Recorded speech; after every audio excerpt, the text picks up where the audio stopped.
Remaja Masjid TV. Assalamualaikum warahmatullahi wabarakatuh. Bismillahirrahmanirrahim. Allahumma salli wa sallim ala sayyidina maulana Muhammadin wa ala alihi wa sahbihi asma'in, amma ba'du. Sedanten keluarga besar Peloso ingkang sangat kula hormati, utamanipun Kiai Haji Zainuddin Jazuli, Kiai Haji Nurul Huda, Kiai Haji Fuad Ningbat.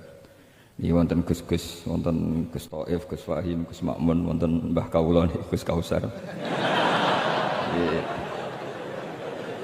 Ini yang saya agak kecewa itu moderatornya itu berusaha guyon karena takut tak suruh baca Fathul Wahab. Jadi guyon itu ada dua, guyon yang memang sudah selesai seriusnya. Saya pernah diceritain Mbah Mun, kata Mbah Mun, Kiai maca kitab guyon dikritik. Maca kitab kok guyon, terus kata Mbah Mun membela diri. Mergo macane wis iso, mulane iso guyon. Nek ra iso wis runtusen sik. Anda baca kitab ndak bisa, itu bisa guyon apa ndak? Ndak bisa, roh kitab wis meriang. Jadi orang guyon itu bukti alim. Tapi ada juga guyon yang menghindari ngomong serius kayak moderator itu. Jadi ini masalah ya. Terus kecewa saya kedua, saya itu ngira santri Proso itu katanya terkenal khusyuk-khusyuk, adabnya bagus. Ternyata ada percontohan yang nggak bagus. Di depan para gus-gusnya guyon. Jadi ini kekecewaan saya yang kedua.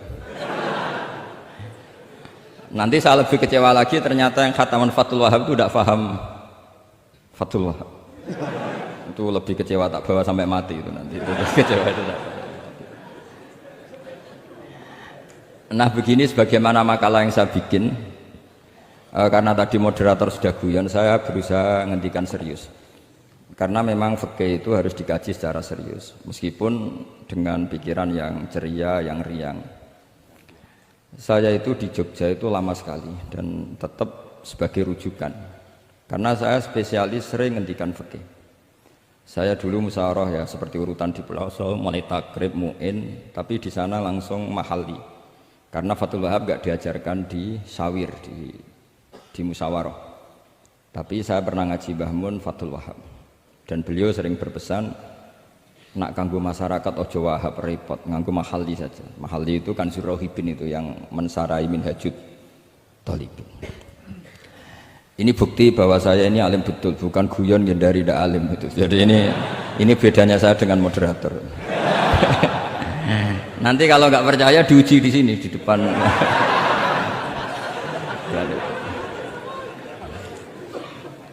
Saya ngaku alim itu bukan karena sombong, tapi keharusan. Karena begini ya, kalau kamu punya istri mau melahirkan, itu mesti nyari tulisan bidan. Barokahnya tulisan itu kamu tahu siapa bidan. Kalau kamu gigi sakit pasti cari tulisan dokter gigi. Sekarang kriminal kita adalah yang tahu Wahab tidak menulis ahli Fathul Wahab, ahli Fathul Qorib, sehingga masyarakat itu susah nyari konsultan ahli fikih karena santri Peloso tidak menulis di rumahnya ahli Fathul Wahab, ahli Fathul Qorib. Lo itu penting supaya orang tahu. Setidaknya kenapa nyuwun sewu banyak, kalau saya boleh agak merovokasi, dan itu bagus, provokasi itu bagus kadang, tapi untuk kebaikan. Kenapa orang-orang lain itu menjadi rujukan? Karena mereka memaklumatkan diri, dengar gelar RC, MA, terus ahli fikih. Tapi kita yang ngaji Wahab, khatam, musyawarah khatam, nggak nulis di rumahnya ahli Fathul Wahab. Setidaknya Anda nulis, konsultan kalau ingin mondok ke Peloso. Sehingga orang daerah kamu kalau mau mondok ke Peloso, konsultasi ke kamu. Tapi kita terlalu adab.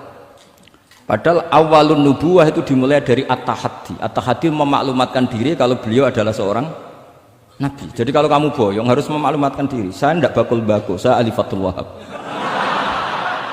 Lah ini khataman Fathul Wahab cerita baku. Wah itu innalillahi wa inna ilaihi raji'un. Ini harus gimana mau? Ya Anda harus tersiksa dengan keterwakilan oleh ini.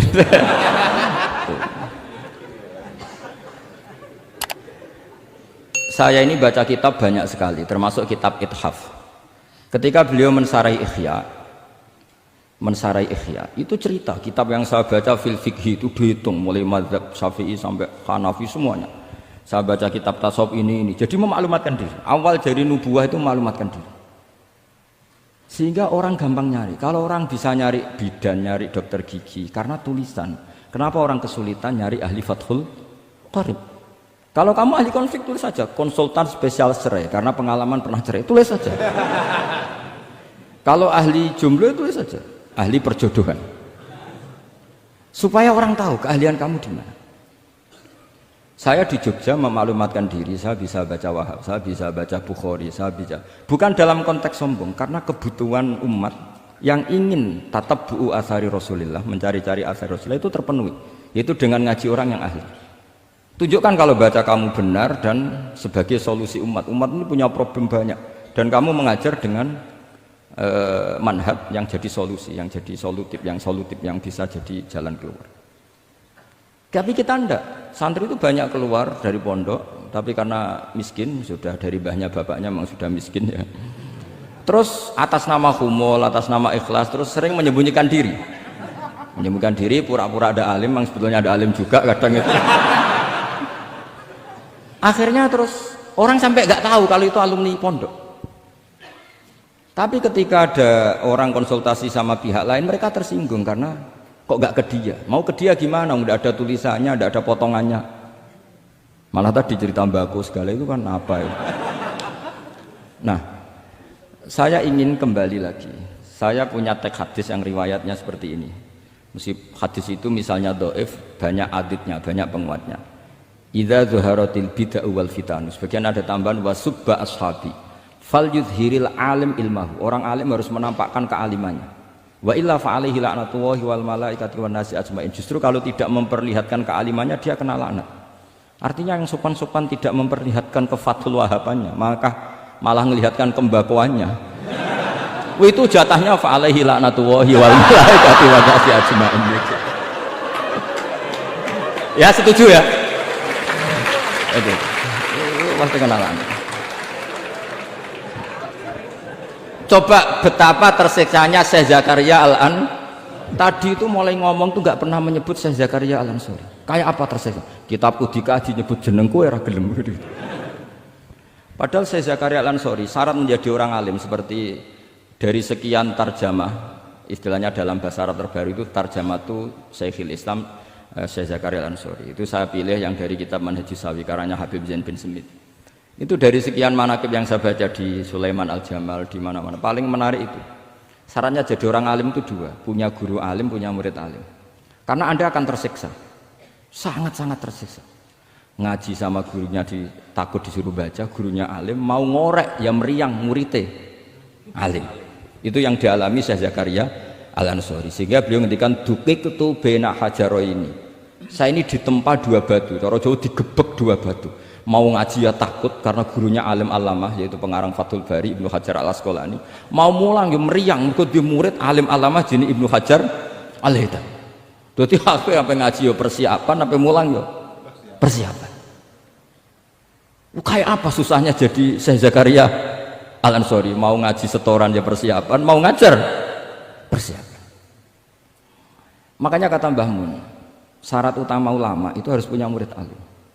Saya pernah didhawuhi Mbah Mun, aku mau gak ada anak Gus Najib itu Gus Najib, saya juga izin jadi kiai.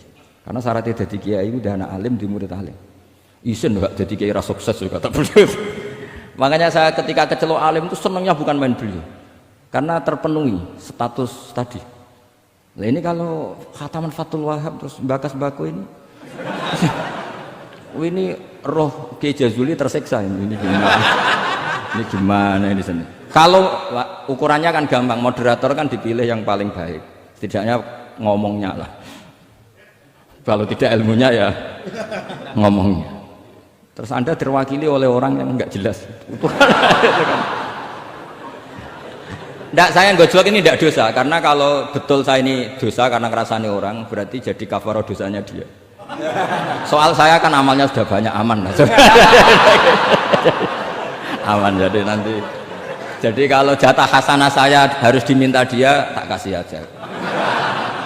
Gampang. Ya masih surplus, masih banyak. Kan orang itu kalau baca Quran satu huruf itu dapat 10 kebaikan. Saya ini hafal Quran, sudah agak terhitung itu sudah. Itu untuk kamu tak saati satu huruf cukup nanti kalau kalau nanti nuntut di akhirat itu tak kasih satu huruf itu cukup. Jadi, ya nggak apa-apa, nanti silahkan nuntut nanti di apa akhirat. Tapi kamu lebih saya tuntut.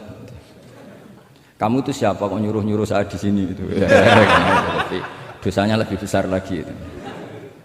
Saya teruskan ya, saya cerita yang serius. Syarat jadi orang alim itu punya guru alim, punya murid alim. Karena sebagian dari ilmu itu bukan ditempa guru tapi ditempa murid. Imam Fathul Bari, Sahibu Fathul Bari yaitu Syekh Ibnu Hajar Al-Asqalani, itu beliau sangat mencintai Nabi Musa justru karena dengan tanda kutip protesnya. Jadi ketika Nabi Musa diajari Nabi Khidir dari awal sudah ngendikan innaka inni ala ilmin, atau innaka dulu ya gak apa-apa, dibalik-balik gak apa-apa karena semua kitab kadang riwayat fil makna.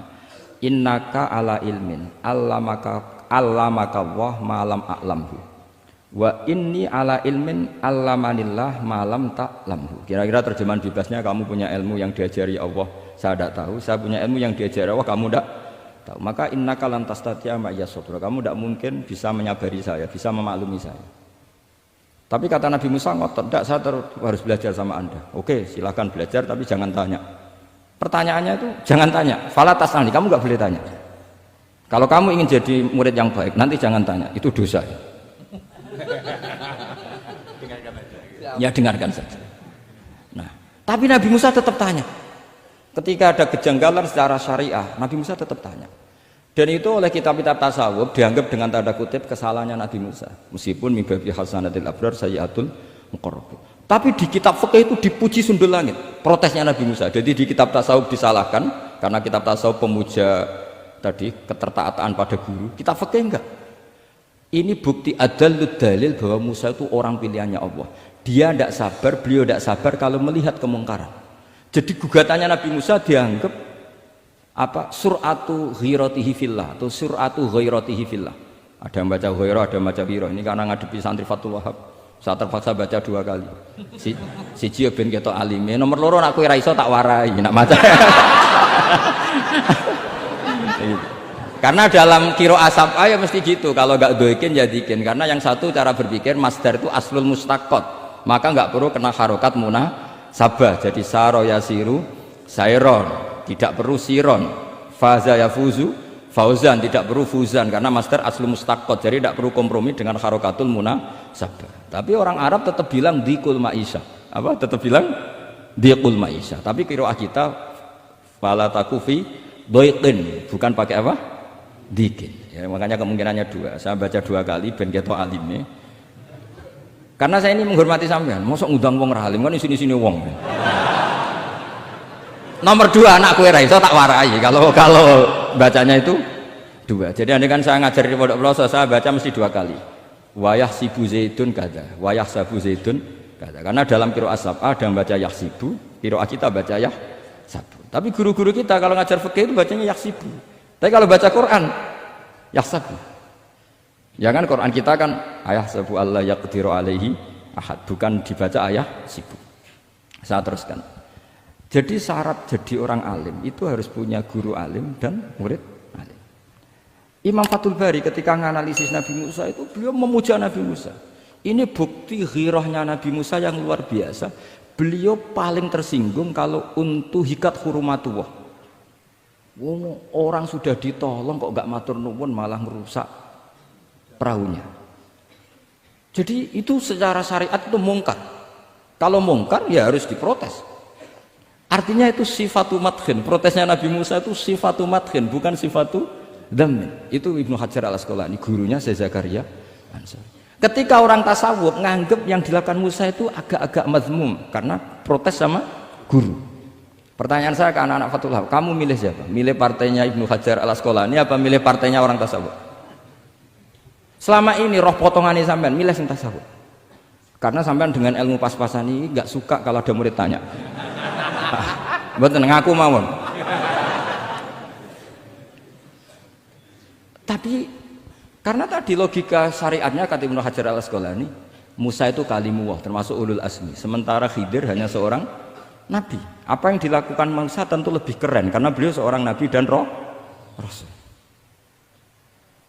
Jadi jangan kira terus di situ merupakan mangkobah, satu derajat yang luar biasa bagi Nabi Khidir mengalahkan Musa, itu enggak. Tapi ini juga mangkobah bagi Musa, betapa tidak sabarnya beliau ketika untuhikat furumatuh. Dan itu Ibnu Hajar Al-Asqalani dalam bingkai itu. Jadi beliau itu sangat ringan sekali. Artinya gini, kita bahas Zakaria Al-Ansori nggak bisa tambah bakas gurunya, yaitu Ibnu Hajar Al-Asqalani. Nanti sama bakas muridnya. Lah yang mulai bakas muridnya itu kamu harus siap-siap. Karena kiai-kiai di pelosok itu alim alama. Masalahnya nanti pasti di muridnya. Saya Zakaria Al-Ansori aman karena punya murid Ibnu Hajar Al-Haytami. Ibnu Hajar Al-Haytami aman karena punya murid Zainuddin Al-Mali Bari yang ngarang mulai jenengan ini. Jadi masalah bukan pada gurunya tapi pada siapa? Muridnya. Terus Ibnu Hajar Al-Asqalani itu orang yang luar biasa. Saya pengagum beliau karena saya kalau baca Bukhari pakai pertolongan sarah beliau yaitu Fathul Bari. Itu beliau kalau protes sukanya memang protes. Beliau itu nakot itu ahli kritik, ahli protes. Beliau termasuk sering ngeritik Imam Nawawi, ngeritik orang-orang sebelumnya, tapi ya dalam konteks kebaikan. Imam Nawawi itu punya sarah namanya Sarhu Muslim Lin Nawawi. Terus beliau punya kitab fikih Minhajut Thalibin yang disadur oleh Syekh Zakaria dari Manhajut Thulab. Yang satu pakai Minhajut Thalibin jamak Mudzakkar Salim, yang satu pakai Manhajut Thulab pakai jamak taksir. Kitab Minhajut Thalibin sendiri dari kitab Muharrar karangan Imam Rafi'i, terpaut sekitar 3 orang sampai ke Imam Rafi'i dari Imam Nawawi.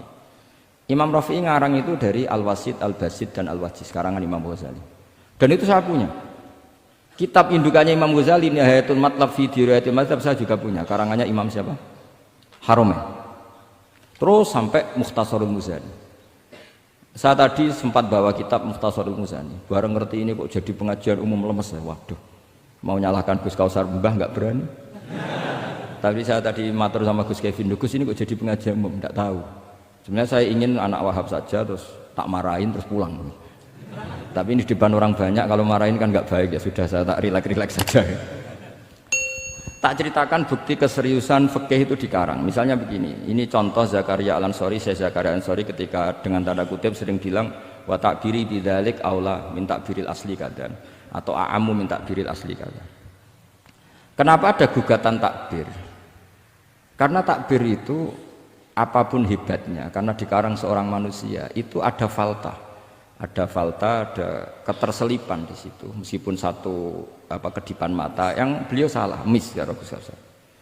Misalnya begini, definisi sholat ya kita akan sering dengar. Sholat itu apa? Umumnya orang kan aqwalun wa af'alun, muftatahatun bitakbir, muftatamatun bitaslim.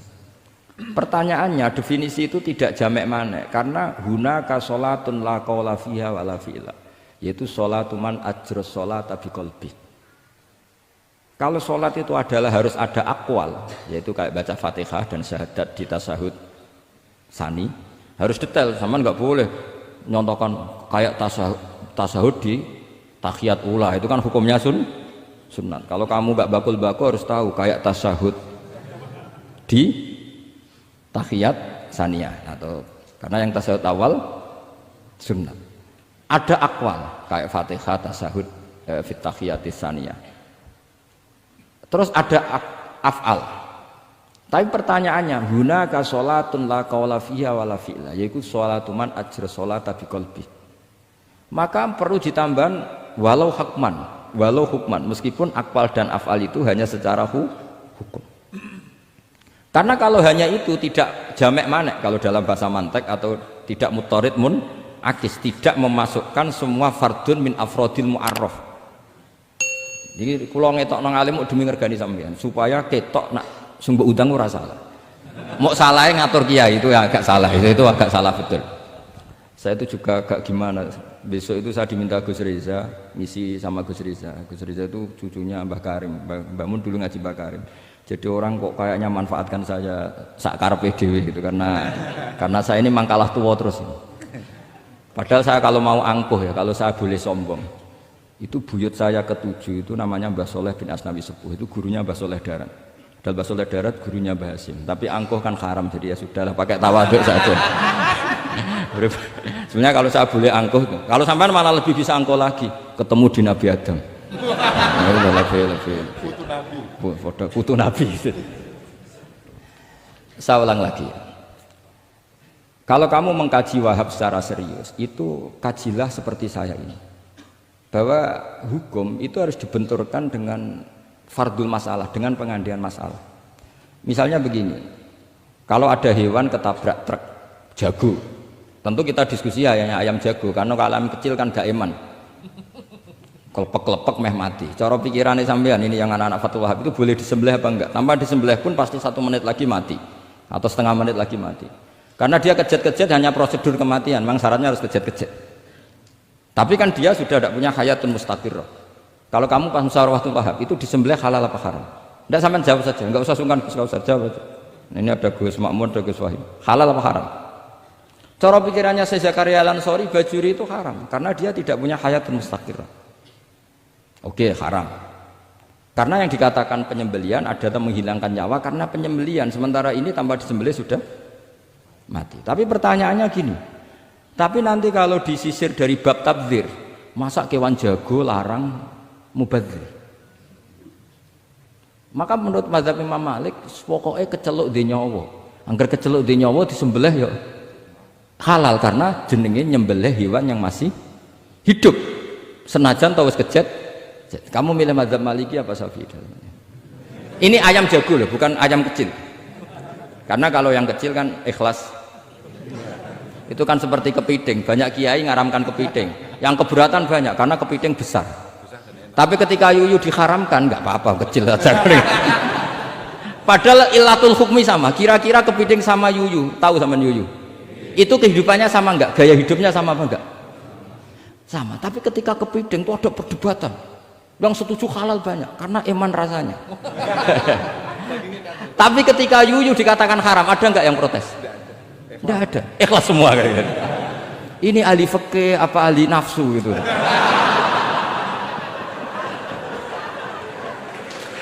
Jadi apa debat itu akhirnya nggak mutu kan? Coba kehidupannya kepiting sama yuyu itu sama apa enggak? Sama. Kenapa kepiting mukhtalaf alaih kalau yang yuyu hampir semua kiai meyakini haram? Kenapa? Sama. Saya itu pernah betul ngalamin, saya mau pas jalan-jalan sama putri saya, ada ayam jago ditabrak truk gitu. Sudah kejet-kejet, tanya orangnya, Gus ini halal enggak? Saya bilang untuk kamu halal. Lama-lama orangnya penasaran, kok untuk kamu, untuk hukum kok ada untuk kamu, untuk... Hanya tanya, gak Gus sak mestine iku piye? Kon tak haramno ya ora siap, wong kon iman nggih Gus bener. Ya misale cara jenengan. Aku kiai kurang pegawean tapi ya mangan pitik kejet-kejet. Tapi ini logika ya, logika yang dibangun fikih. Fikih itu kalau bangun kaidahnya gampang. Fikih itu gampang sekali karena sesuai fitrah manusia. Misalnya fikih itu kadang saya baca itu ya tertawa. Coba orang wajib mandi karena keluar mani. Ya sudah keluar mani wajib mandi. Sebetulnya keluar anak itu tidak ada hadisnya, nggak ada dalilnya. Tapi wajib mandi orang nifas itu karena mengeluarkan anak. Itu orang-orang fikih yang masih asli itu kalau bilang ya li anal walada maniyun munakidun. Ya kadang-kadang sembrono. Ya enteng saja. Mbah jenengan tak nonton tenan kok ngendikane gitu. Li anal walada maniyun munakidun. Jadi sampean itu ya maniyun munakidun. Jadi khurujul mani itu ya punya far'ul hukmi yaitu khurujul walad. Sama-sama yujibul ghusla. Karena sama-sama apa? Maniyun batin mbah tak nut-nut tenan kok terus ini ajak guyon apa piye gitu. Dan ulama itu memang rileks. Ketika Syekh Zakaria Al-Ansori membela mazhab Syafi'i yaitu dalam konteks tahur. Kita tahu kan kalau ghafir itu mengampuni, kalau sering mengampuni disebut ghafur. Syakir orang yang terima kasih, kalau sering syukur disebut syakur. Sehingga rata-rata sifatnya Allah itu ikut sifat mubalaghah. Wahhab, faul ya. Ya kan itu aturannya gitu kan, fa'alun aw mif'alun aw fa'ulu fi kasratin an fa'ilin badil. Nah, logikanya kalau wa anzalna minas sama ima'an tahura, artinya kalau nak maknani gini, wa anzalna lan nurono ingsun Allah minas sama isange langit, nurono ma'an ing banyu tahuron kang iso nyucikno bolak-balik. Karena faul adalah untuk lil kasroh atau lil mubah. Harusnya nggak ada mustakmal. Maka saya sering kadang balelo, nggak ada mustakmalan karena wazannya faulan, tohuron. Tapi Imam Zakaria Al-Ansori, saya Zakaria Al-Ansori bela-bela madzhab Syafi'i, kata beliau, ya'ti faul bima'nal alat, kayak sahur lima yutas saharubi. Tapi ya agak-agak takalluf, agak-agak apa?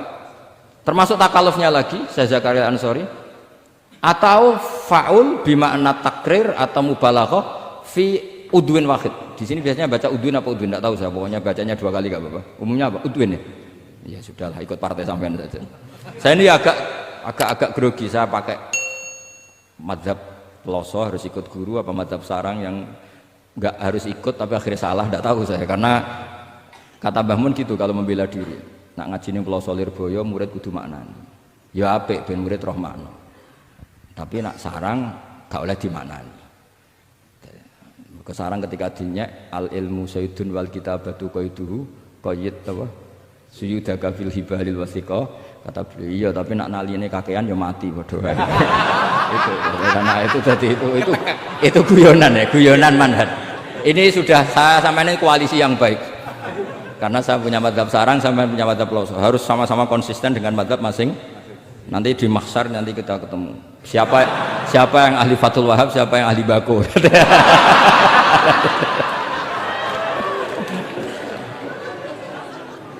Nah, pikirannya Fathul Wahab kalau sampean khatam betul itu untuk takrir tapi fi udwin wahid, yaitu air yang sudah mensucikan ini misalnya masih bisa mensucikan ini, yang bisa mensucikan asal masih fi udwin wahid. Ya sudah, di situ saja takrirnya atau mubalaghahnya di situ, bukan ke anggota yang lain. Oke, itu meskipun agak, tapi Imam Malik dan semua ulama hampir mengatakan tohur itu ya tetap di kasrotil istimal, artinya ya sudah bisa takrirut tathir. Tapi yang bilang tathir digugat lagi, digugatnya gini, tohur itu mubalaghah dari tohir, bukan dari mutohir. Ini kalau sampean fasul masail, sampean nggak pernah tahu fasul masail sedetail ini, nanti diulang lagi khatamannya. Tohur itu bukan mubalaghah dari tohir, tapi dari mutohir.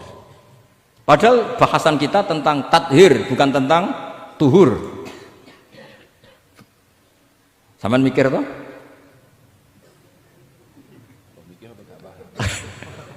Nggak usah dijawab apa diterangkan? Apa ngaji lagi aja, nggak usah bohong dulu.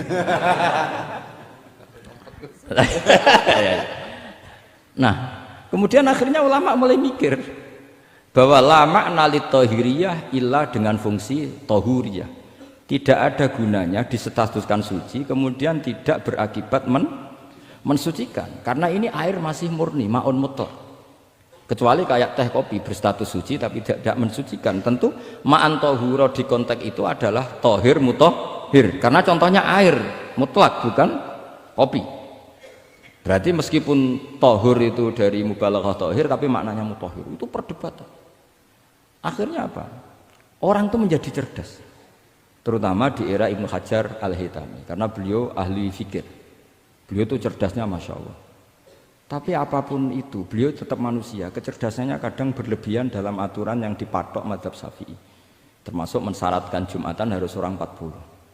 Sekarang pertanyaannya gini, sama tak beri pertanyaan, harus bisa jawab. Meskipun salah nggak apa-apa, saya butuh jawaban, nggak butuh benar, karena sudah tahu mesti agak salah itu, nggak apa-apa. Ketika ada satu kampung yang orangnya tidak sampai 40 dan mereka ingin Jumatan, menurut kamu itu harus Jumatan, apa boleh Jumatan, apa harus duhur? Apa ya Jumatan ya duhur? Masyarakat nggak mau biasanya. Tidak harus Jumatan, boleh tidak Jumatan, apa harus duhur? Apa nggak perlu ada hukumnya, ben karepmu. Nah, di kitab-kitab I'anatul Thalibin Sayyid Abi Bakar Sato itu beliau ngendikan kamu harus tetap Jumatan meskipun jumlahnya belum 40. Karena apa? Madharat tarkil Jum'ah itu lebih ngeri ketimbang mensyaratkan 40 yang asal usul dalilnya itu tidak jelas. Imam Ahmad bin Hanbal kalau ditanya apakah Jumatan harus 40, itu ghadiba ghadaban sadidan, marah besar. Lam yarid fil adat nasun kata beliau. Enggak ada dalam adat Jumat dan nas. Imam Syafi'i itu hanya asumsi, biasanya wong 40 mesti ana waline.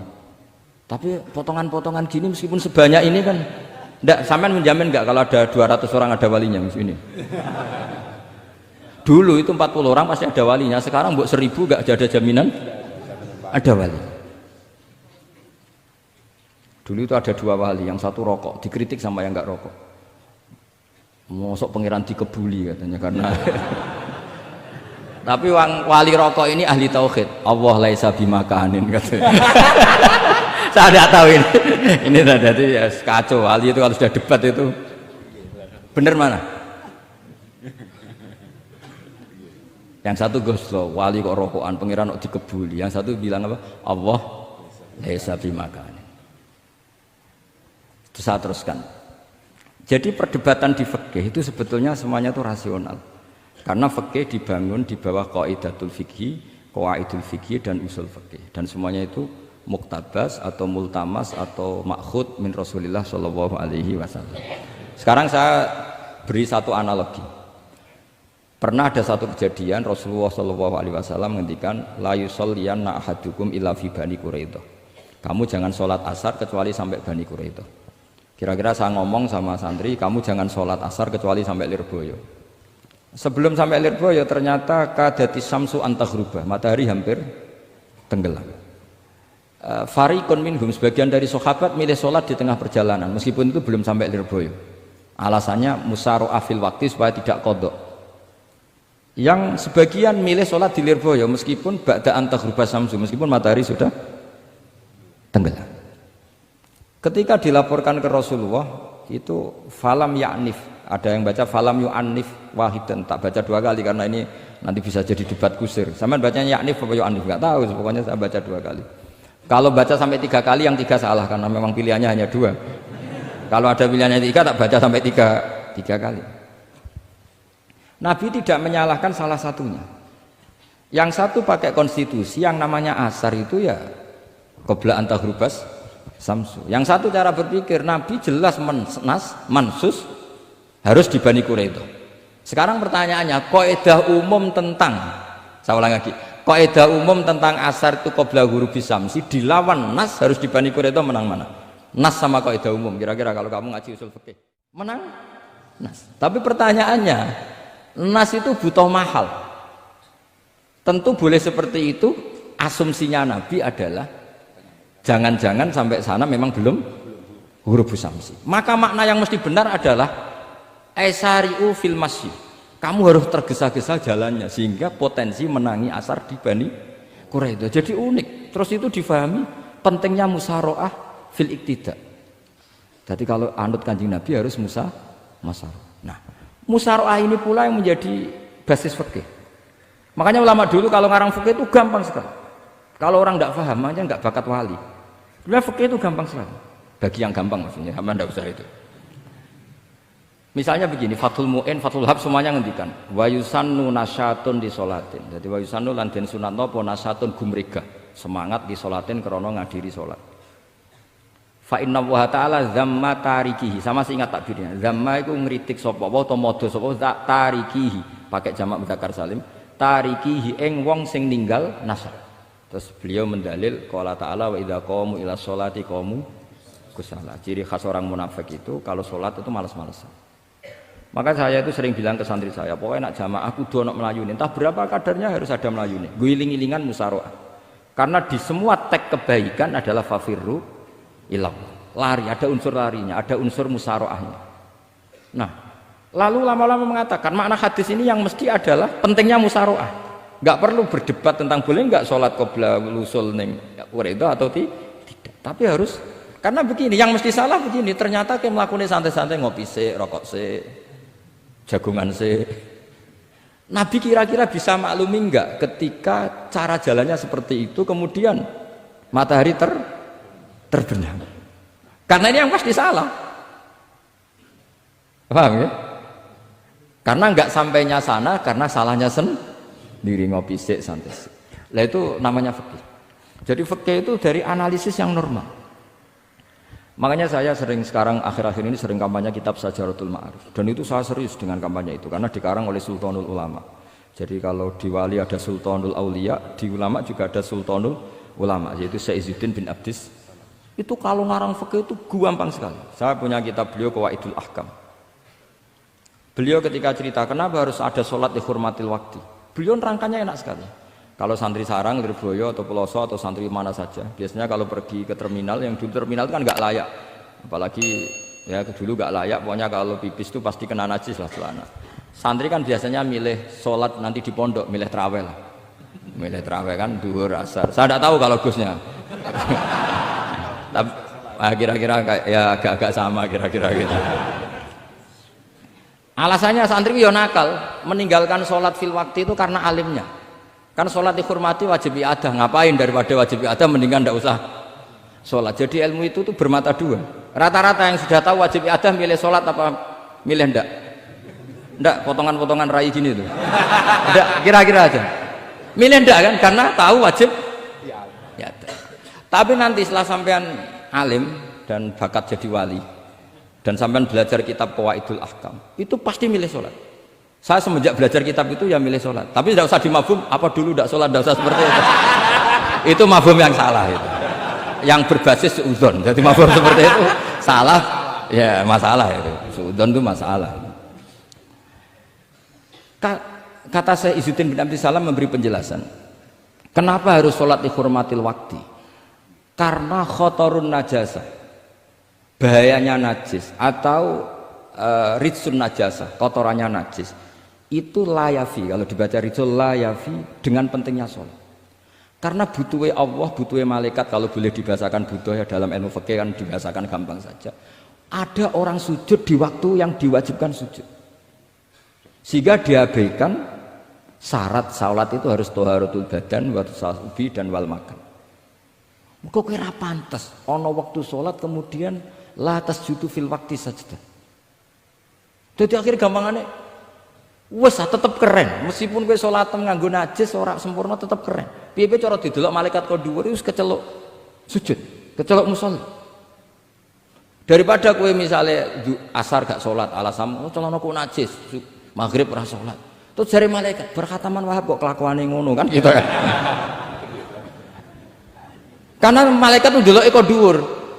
Bablas asar, bablas maghrib, bablas isya, meskipun sampean punya alasan nanti menisan di rumah atau di pondok, tapi ini kan melewati waktu yang harusnya ada sujud. Sehingga dalam syarat jamak takhir misalnya apa? Kamu harus niat akan jamak takhir di waktu sholatil ula. Biar ada bedanya tarku karena sembrono dengan tarku yang karena ingin mentakhir. Paham ya? Itu jadi sama-sama fikih, kualitas yang dikarang Sultanul Ulama dengan sing RT itu ya beda. Dan sampean harus baca kitab yang dikarang rajanya ulama supaya kamu tambah pinter. Nanti kalau gak pinter-pinter nanti sowan saya. Tetap gak pinter karena itu jatah. Makanya tidak usah sowan ya, nanti gak ngefek juga gitu. Itu Syekh Izzuddin bin Abdis Salam. Terus kemudian beliau mengebabkan itu detail sekali, yaitu di Sajaratul Ma'arif dibabkan di bab faslon la yutrakul haqqu li ajlil batil. Itu beliau bikin satu strategi fikih itu yang luar biasa. Misalnya begini, jihad atau perjuangan membela Islam itu harus kamu menyertakan orang-orang fajir, orang-orang fasik. Kenapa? Likuwatil Islam. Karena kesalahan orang fajir itu tidak seimbang dengan pentingnya syaukatul Islam atau syaukatul Muslim. Terus saya itu dulu ya Iskal itu ya agak protes, tapi ini ulama wali. Sampai saya sholat berkali-kali, ya Allah, saya beri kefahaman tak ini. Kalau terpaksa beda, nanti saya mohon ketemu beliau, saya mau protes. Sama nggak usah tahu caranya ketemu wali-wali yang sudah meninggal. Nanti kalau sudah jadi wali tahu sendiri. Jadi tidak usah tanya. Akhirnya saya sholat dan akhirnya faham tanpa ketemu. Karena saya bayangkan ketemu ya lebih sulit. Mendingan minta faham timbang minta ketemu. Logikanya begini, misalnya nyon sewu kita di Daril Harbi, bayangkan kita di Daril Harbi atau zaman Indonesia dijajah Belanda. Saya ulang lagi ya, dalam konteks jangan sekarang, contohnya sekarang nggak perlu perang, zaman dijajah Belanda. Kita misalnya milih pasukan Hizbullah dan Sabilillah selektif. yang sholatnya benar, yang puasanya benar, yang toharohnya benar. Kira-kira dapat pasukan berapa coba? Enggak, jawab saja. Kan hanya dapat pasukan sedikit. Sementara misalnya Belanda bisa pasukan banyak karena tanpa seleksi. Di sini nih hebatnya Rasulullah SAW. Kata beliau, wal jihadu madin mundu ba'atsan ya Allah ila yaumil qiyamah sampai ila ayyuqatila akhiru ummati ad-dajjal la yubtiluhu jawru jairin wala adlu adilin. Sebagian riwayat langsung wal jihadu tetap wajib bun alaikum ma'akul libarin wa fajirin. Nah, penjelasan Nabi kenapa kita harus berjuang mengawal Islam meskipun harus ma'akul libarin wa fajirin. Ya kalau di isim fa'ilnya umumnya guru-guru kita baca barin, tapi untuk masdarnya untuk kebaikan bacanya apa? Birun. Nanti kamu protes, oh barun itu daratan Gus, kalau birun itu kebaikan. Aku itu macaku kamus luwes suwi bocah kok sembrono. Saya ini karena meneliti kiro asap, jadi insya Allah kalau masalah lughat itu saya sudah bukan sawir lagi Fathul Wahab, sudah di atasnya itu. Sampai sama tidak usah tersinggung, biasa aja maksudnya. Karena ini kompetisi, kalau sama nggak cocok ya harus bersaing, jangan geremeng tok. Gus Pak sombong tidak usah bilang gitu, saingi saja. Makanya saya terkenal alim itu seneng, karena senengnya itu tadi, yang ngidolakan saya ingin ikut, yang hasut kompetisi, jadi seru. Jangan yang hasut nyantet, wah itu gak fair itu. Itu gak fair, wah itu pasti ngadepi langit gitu. Nanti urusannya sama Allah itu. Gak sama saya, langsung sama. Saya ulang lagi ya. Ilmu itu harus dianalogi dengan fikih, dilogika dengan fikih, dikiaskan dengan fikih. Sekarang misalnya ada orang sok ikhtiyat, wah perang kok ambek wong fasik gak enak gini-gini, wong fasik perilakunya gini-gini. Pertanyaannya adalah, kalau kita nyeleksi hanya orang soleh, kita dapat pasukan berapa? Misalnya zaman kita melawan Belanda. Sama sekarang kita ngawal pembangunan masjid, kadang yang nyumbang gak sholat, kadang yang nyumbang yang sewu hasil korupsi, kadang yang nyumbang orang-orang yang cara muamalah babal kedua. Itu coba kalau kamu tolak, potensinya gini, ini sekaligus PR. Saya berkali-kali nyontohkan ini, sampean boleh tidak setuju, tapi nanti menghadapi saya di akhirat, tidak di dunia, di akhirat. Nanti kita sowan Allah bareng-bareng bener siapa? Saya tidak main-main, karena ulama dulu, sampean lihat di Mu'in di Fathul Wahab, kalau sudah ngendikan ulama, wahada madhabun al-qawwahabi, ini madhab yang saya siap ketemu Allah. Jadi ukuran madhab benar itu bukan diputuskan di sawit Fathul Wahab, tapi madhabun sing al-qawwahabi, madhab yang saya ketemu Allah dengan madhab itu. Misalnya gini, ada orang fasik lewat di depan saya, punya uang 1 juta. Delalah pas itu qadhafallahu fi qalbihi hubbal ulama. Misalnya. Pas itu delalah beliau senang ulama terus bilang gini, Gus Pak, uang ini tak kasihkan kamu 1 juta. Dia fasik, misalnya terkenal syaribul khomri. Saya ini menurut pertanyaan saya, ini jawab saja. Kamu salah nggak apa-apa. Wajib menerima apa haram menerima apa bebas mubah.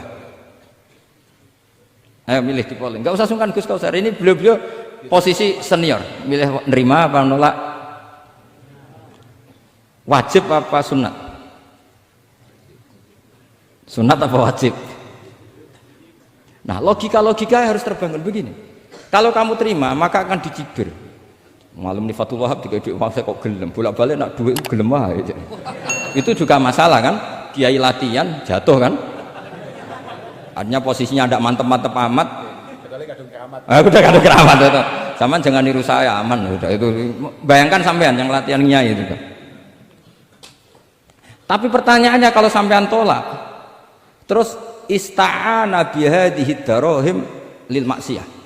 Tak kena kiai ra gelem, tak kena demenanku. Dan hari itu andaikan dia tidak punya uang 1 juta, dia tidak bisa kedemenannya. Gara-gara sampean tolak, dia punya alat untuk maksiat lagi. Kalau seperti ini jadi haram apa wajib? Loh, berarti sampean harus gak jawab anut aku. Artinya sampean jawab kan terprovokasi saya kan? Terprovokasi narasi. Terprovokasi narasi. Itu kriminal untuk calon ulama gitu, itu nggak boleh. Nah, logika ghanimah kira-kira seperti itu. Ghanimah itu normalnya haram. Normalnya haram karena ghanimah itu min amwalil kufar. Dan notabene amwalul kufar adalah bukan sekedar mukhtalithah, aksaruha mungkin minal haram. Tapi kenapa ghanimah dihalalkan di hadil ummah? Makanya Nabi ketika ngendikan uqtitu khamsan lam yu'tahunna nabiyyun qabli, termasuk beliau menyebut wa ukhillat li al-ghanaim, termasuk saya 5 hal yang Nabi sebelumnya enggak dikasih, saya dikasih. Di antara beliau nyebut wa ukhillat li al-ghanaim, ghanimah itu halal untuk umatku.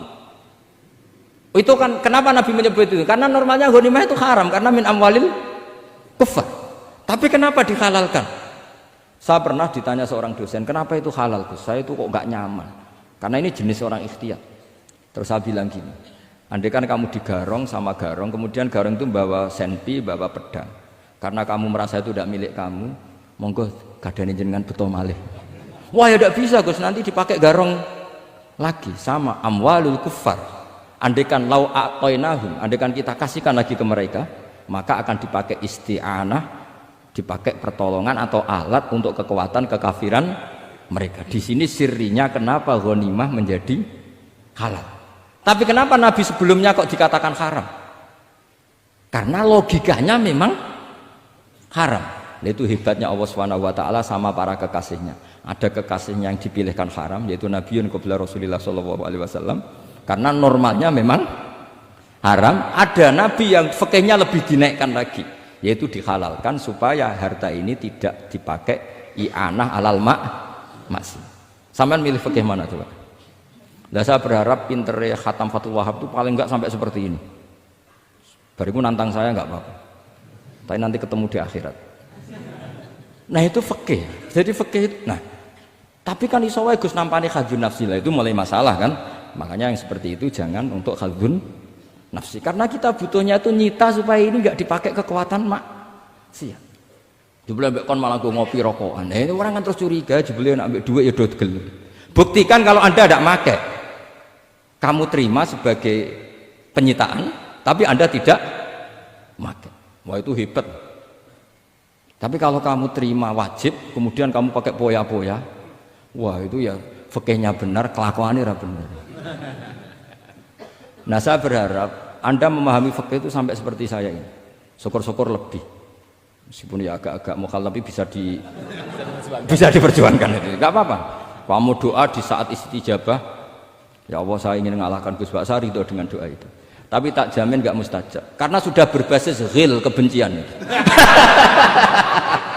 Doa yang berbasis hasud pasti tidak mustajab. Jadi makanya saya rela kalau ada kompetitor, karena tadi pasti. Jadi fikih itu gampang. Misalnya begini lagi, saya beri sekian contoh. Di sini tadi saya minta Gus Kevin untuk membawakan Babul Hijrah, juz 4 kitab Mahali. Karena Mahali itu namanya Kanzur Rohibin sebetulnya, cuma yang ngarang Mahali lebih terkenal dengan istilah apa? Mahali. Beliau nyarai kitab Minhajut Thalibin. Imam Mahali itu senior. Jadi Syekh Zakaria Al-Ansori itu ya beliau sudah menyulap Minhajut Thalibin jadi Manhajut Tulab, tapi beliau ikrar kalau itu awal-awalnya dari Imam siapa? Nah, sekarang pertanyaannya gini, saya misalnya nempat di Korea Selatan atau di Amerika, saya sudah punya tanah di sana, saya ulang lagi punya tanah di sana, punya komunitas di sana juga saya nggak diperlakukan buruk, bisa sholat, bisa puasa.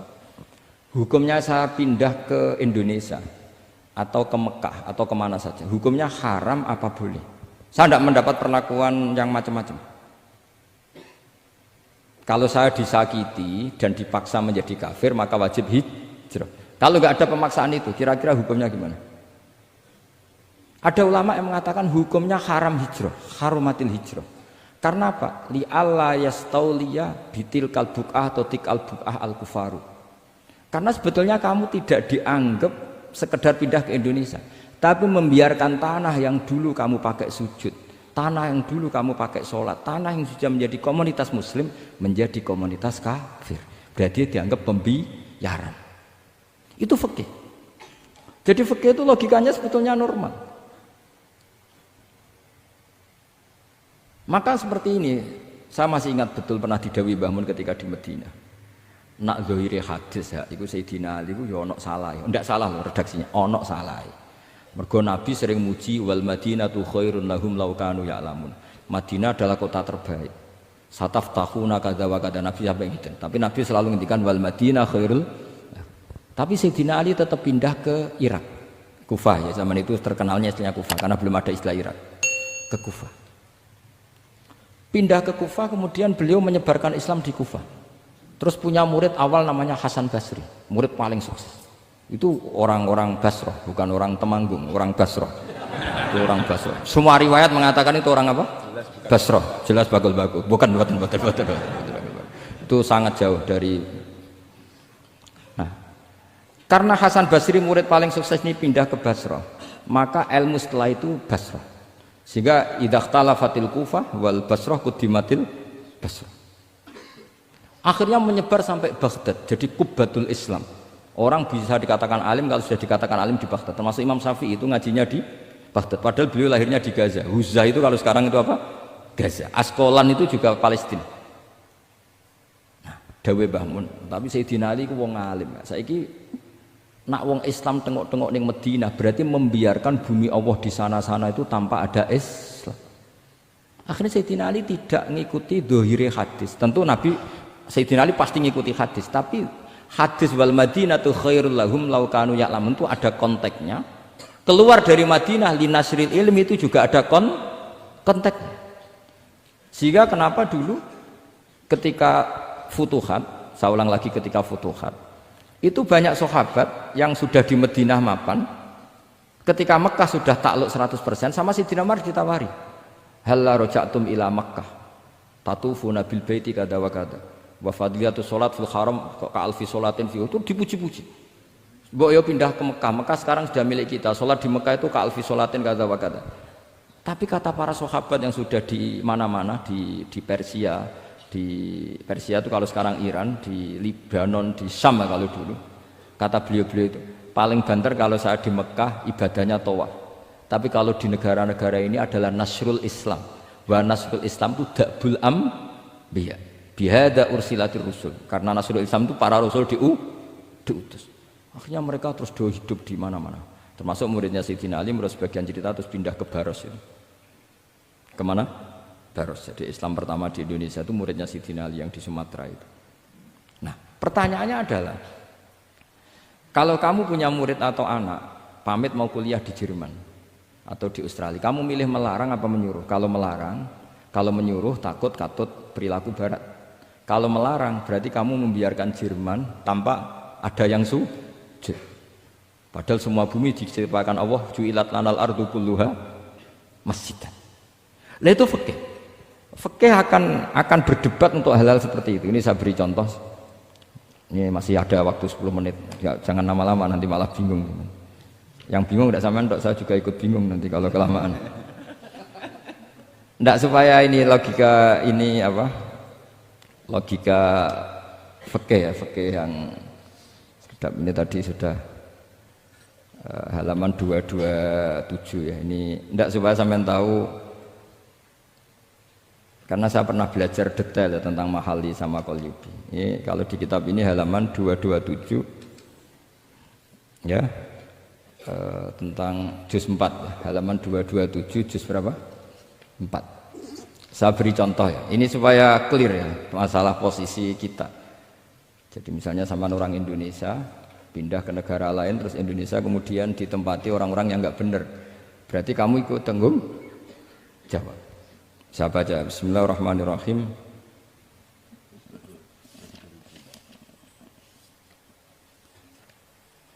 Ya, halaman 227 ini barusan tak cari karena halaman kitabnya beda-beda. Bidaril harbi. Terus ada kata-kata fa'in roja madzukiro. Roja itu kembali ke kalau seseorang itu bidaril harbi, berharap masyarakat situ bisa Islam, bisa dakwah, fa muqamuhu afdal. Saya juga mau baca makom apa mukom. Di sini umumnya baca mukom apa makom. Mukom ya, karena dari mati akoma yukimu ikomatan, berarti kan mukim. Kalau mukim ya resikonya harus dibaca mukom. Tapi kalau ada yang baca makom ya jangan dimarahin, mas, kasihan. Bakul bakowe bukan bener itu. Fa'in roja madzukiro fa muqamuhu afdalu. Au qadara alal i'tizali harumatil hijratu. Umumnya di sini baca harumat atau hurimat? Ya boleh dua, ya. Boleh harumat, boleh hurimat. Kalau itu masih. Li alla yastawliyal kufaru ala mahallihi fayasbahu darul kufri. Jadi artinya gini, misalnya saya di Jogja misalnya, atau di Jakarta atau di Batam, di situ atau di Papua, di situ kamu merantau di sana sudah bisa menciptakan komunitas Islam. kemudian kamu pindah, itu bukan dianggap pindah secara mubah karena kangen keluarga, enggak, tapi ada masalah. Setelah kamu pindah ini yang menghuni siapa? Jangan-jangan min dari sujud ila niklab misalnya. Itu fikih. Jadi fikih itu sebetulnya normal saja. Tapi karena kita baca tidak detail, terus kayak apa gitu, kayak fikih itu aneh semua. Dasar gak bakat alim. Jadi sebetulnya fikih itu normal. Makanya kembali ke tadi, kalau orang alim tidak mau izharul ilmi, fa alaihi la'natullahi wal malaikati wan nasi ajmain. Misalnya saya ini terkenal membawa Islam yang mudah, yang menyenangkan. Orang itu sampai maksiat itu cari kesenangan.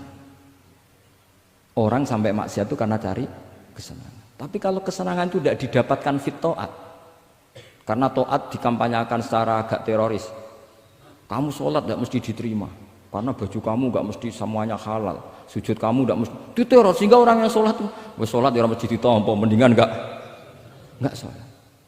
Kita ini kan mikir seperti itu. Coba nyun sewu, kalau orang-orang Kristiani, kalau kampanye gimana? Setiap orang mati bersama Bapak di surga. Sementara kita sudah kiai mati masih didoakan ingkana muhsinan. Itu murid kita loh. Itu kan gak sopan sekali.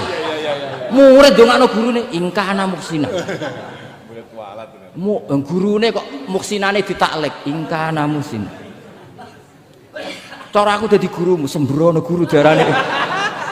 Susah ya apa sih muni kana muhsinan ije dikein. Itu kan saya belum pernah doakan Mbah Mun gitu. Kalau saya mendoakan beliau supaya diampuni, doa saya tak rubah gini. Ya Allah antal ghafur wa anta dzu maghfirah. Maka sepatutnya jenengan mengampuni guru saya. Jadi saya tuh kalau bilang ingkana itu kayak gimana gitu. Tapi ini urusan zauk ya, sampean enggak boleh protes. Tapi sanate ngono Gus, niki kitab ngono, sampean ngrubah sanad. Ya saya kalau enggak bisa apa-apa kalau sampean protes gitu. Sampai ngerubah adab kalau gitu. Nak protes-protesan. Lu coba misalnya Syekh Qadir Jailani itu Sultanul Aulia ya. Terus beliau misalnya wafat di pelosok. Terus kamu berdoa ingkana muhsinan coba.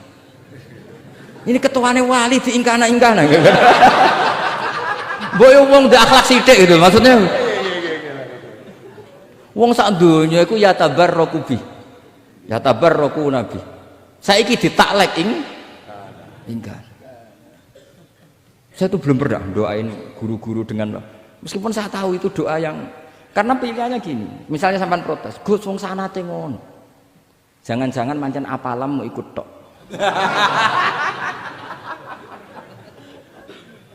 Loh Imam Syafi'i itu kalau doain mayit, ini sekaligus ijazah tapi haram ditiru.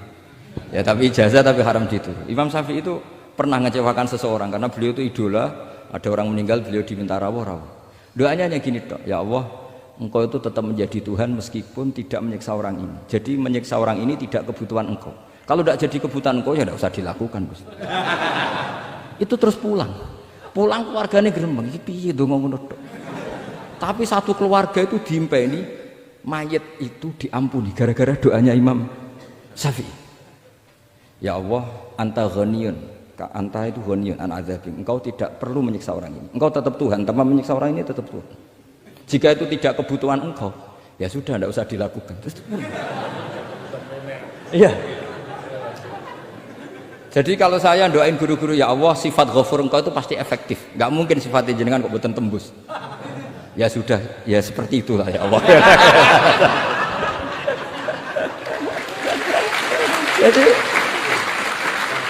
Jadi itu urusan dakwah, sampean nggak boleh protes.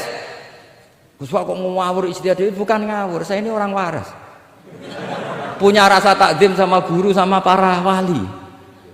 Sementara kamu yang berdasar sanad tadi, jangan-jangan menghafalan kamu hanya itu. Ayo milih mana? Saya bukan bikin ajaran baru, ndak, ini cerita rasa. Cerita apa? Rasa. Dan itu di hadis-hadis gitu, Nabi itu kalau manja sama Allah gitu, kalau ada orang salah terus kemudian diazab, kata Nabi, anta akram min ayu adzibahu marrotain. Ini di dunia sudah pernah engkau beri sanksi ya Allah. Anta akram min ayu adzibahu marrotain. Tapi kalau belum disiksa kemudian dia aman-aman saja di dunia, engkau itu akram, engkau sudah mulia, gak pantas sudah menyelamatkan di dunia, kemudian jenengan dendam di akhirat masih. Jadi masih nyiksa lagi itu. Nabi itu kalau sedang manja dengan Allah itu akhirnya ya baik semua gitu. Lah saya jenis ulama yang partai itu. Partai itu lah kira-kira seperti itu. Jadi ya jadi ini relax saja ini monggo nih tadi sesuai janji saya hanya 10 menit dari sekarang. Saya juga mungkin saya nanti tetap pulang karena saya besok ngajar di setainya Gus Gofur. Mungkin saya itu sudah janji sama istri saya setelah Yai wafat paling saya ini dibully pernah sepuh itu 2 tahun. Semoga setelah 2 tahun saya naik lebih sepuh. Pakai dalil-dalil yang agak-agak angkuh tadi karena terpaksa.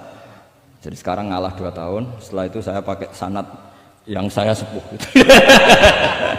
Supaya agak digekongkonan terus gitu. Tapi saya tidak tahu tingkat adab saya sampai berapa tahun saya tidak tahu gitu. Tapi saya mohon sama yang Musairin Fathul Wahab, ilmu itu dianalisis secara cerdas, ceria dan mudah. Saya dulu itu ya iskal sama hadisnya Nabi, kullu ummati mu'afan illal mujahirin. Semua umatku dimaafkan asal ketika dosa itu enggak cerita kalau dosa. Saya dulu jenggat.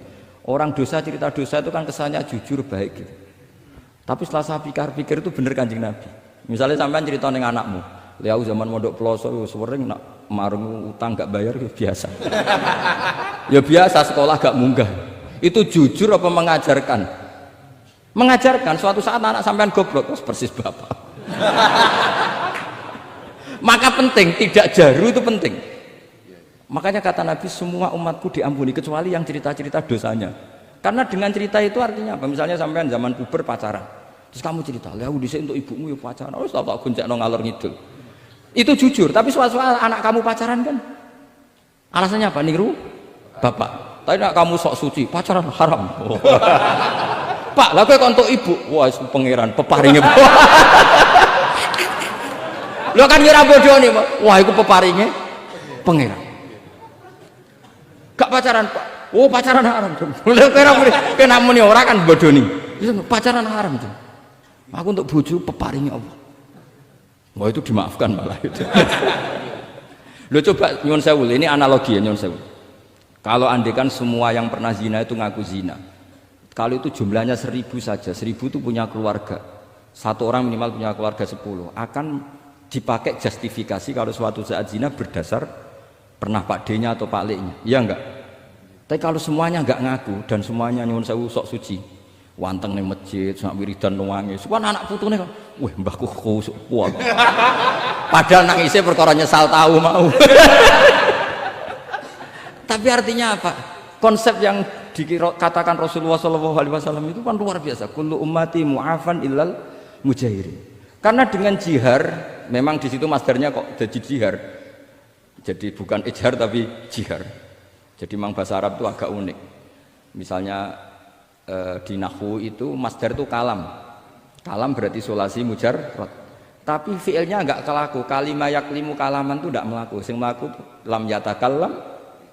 Tapi padahal masdarnya kalam. Jadi suara sama raya aku pengalaman. Masalah lughat itu pengalaman sekali. Jadi memang bahasa Arab itu lucu. Apalagi lafadz bagho malah paling kasus dalam bab yung qalu. Bagho maknane lacut. Bareng melok wazan imbagho yang bagi sayukjo. Iku piye? Biasanya makna sulasi mujarrad sama mazid kan enggak beda-beda jauh. Barang kena bagho tuntas. Bagho dadi yang bagi.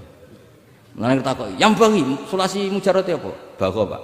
Bagho maknane apa? Jare tiang-tiang lacut, Pak. Mergo wis bingung gurune ben nerangno bingung. Daripada bingung wis jare tiang-tiang maknane lacut. Laisa ku fi'il mandi, mudhari endi? Ora ono mudhari. Mandi kok ora ono mudhari? Ya mandi wae ora usah mudhari. Terus repot bahasa Arab wis repot. Kene ra melok dibahas mau apa coba? Ya sudah takdir ngono ae sudah. Jadi apa yang dikonsepkan Rasulullah SAW itu pasti yang terbaik. Bahkan Imam Ghazali ikut berkampanye wa inna ya, termasuk pemberian Allah terbaik adalah sitra, as-sitra itu atau tutup. Jadi hifdzul qaba'ih, menjaga supaya keburukan kita tidak kelihatan itu termasuk kebaikan. Bukan dianggap tidak jujur karena tadi kalau semua keburukan kita tampakkan maka akan menjadi masif. Misalnya kamu cerita, misalnya insya Allah lah kita yakin semuanya kita insya Allah diselamatkan dari zina. Misalnya cerita dosa yang kecil-kecil saja. Misalnya ini pondok utang rambayar atau rokokan, gak jamaah. Terus kamu ceritakan anak kamu, itu bukan jujur. Mesti sebagai alat. Jadi cara anak kamu, wah disang, cocok. Suatu saat aku goblok kayak bapak. Aku di sekolah cung sering ramunggah. Anakmu mondok wis tenang, santai. Nak ramunggah dalile. Tapi nak kowe cerita, mondok meniti pelosok. Pirang tahun, Pak? 10 tahun. Kepengen ngit mayai, kepengen mondok susu ben barokah. Munggah terus Pak, munggah. Maksudnya ora munggah kelas, munggah apa wae pokoke. Wis tenang. Karena itu bahaya, makanya kullu ummati mu'afan. Ma'is ketika ngaku zina itu Nabi itu enggak menolak sampai 4 kali. Ma'is yang memaksa Nabi supaya beliau melakukan raja, eksekusi. Semua ketika meminta saran sama sahabat, halla satarta bidzalik, kamu enggak usah cerita. Karena tadi logikanya kalau ada ma'is ya, jangan-jangan yang lain juga ya, itu kan menimbulkan macam-macam. Itu hebatnya Islam, malah kita diajarkan awamastur aurati wa amin rawati. Kayak apa baiknya Islam? Tapi kita sekarang karena tidak baca hadis, lalu ada gerakan jujur. Mari semua meresapi dosa masing-masing. Kamu pernah ini istighfar terus nangis. Jebule gerakan ngono iku ya nyun sewu ya ono duwike kan yo repot. Tidak usah seperti itu. Ikuti hadis Rasulullah Shallallahu Alaihi Wasallam bahwa termasuk nikmatnya Allah Taala itu adalah tertutupi semua kesalahan-kesalahan kita.